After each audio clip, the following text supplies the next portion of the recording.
I've been discouraged from mechanics over the past couple years here. I've had a few bad circumstances that have happened to have driven me to teach myself how to work on my own car, and how to do some of my own repairs and preventative maintenance. So today I'm going to share with you one of those experiences, and if you've had a bad experience yourself, you can send it over to my email here on the channel. Go to the About section on my channel page, find the email there, or you can drop your experience in the comments.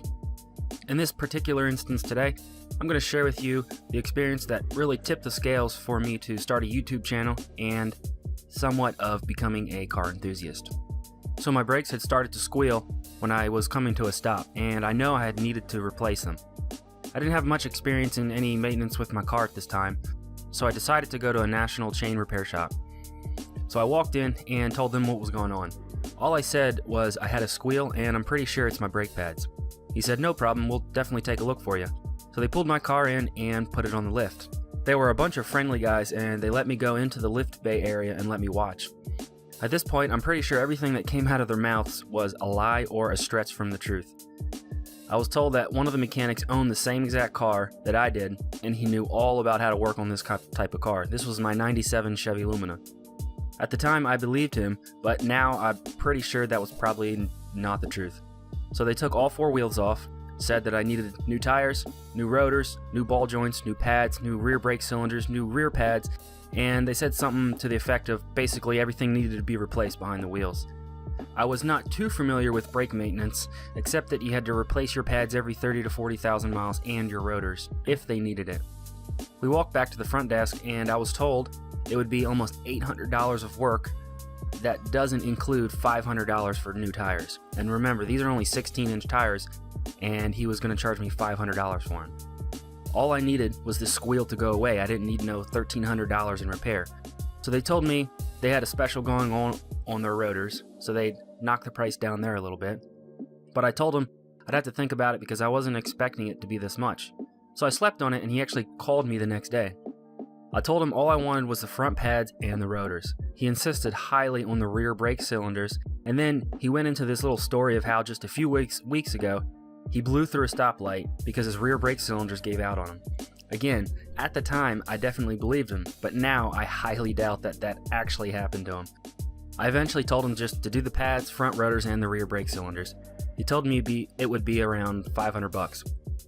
I said skip the tires for now. I was able to get them for about $380 with free balancing and an alignment somewhere else.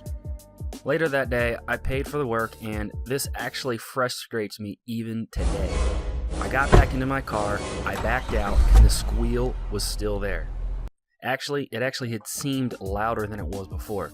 I almost got out of my car, went back in there, and chewed him out. But when I look back at this situation, I really think it was probably the best $500 I ever spent. This motivated me to start my own repairs, go to the junkyard, pick my own parts, and eventually start this YouTube channel. And I'm able to help people like myself fix the problem on their car. It's been almost 3 years since I had that brake work done, and I haven't had any problems with any of the other things that they actually wanted me to replace. Now, I'm not saying all mechanics do stuff like this. I don't believe that, definitely not.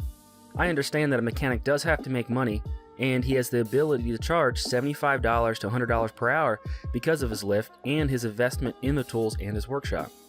But when you charge me for things I don't need and haven't needed for 3 years, and you don't actually fix the problem, how in the world can I ever go back to you? One of the best suggestions I can give you is to educate yourself. Know your engine size and what can go wrong with your year, make, and model of the car that you own. If you don't have time to do the repair yourself, or any of the tools that you need to do it, you can still go to a mechanic.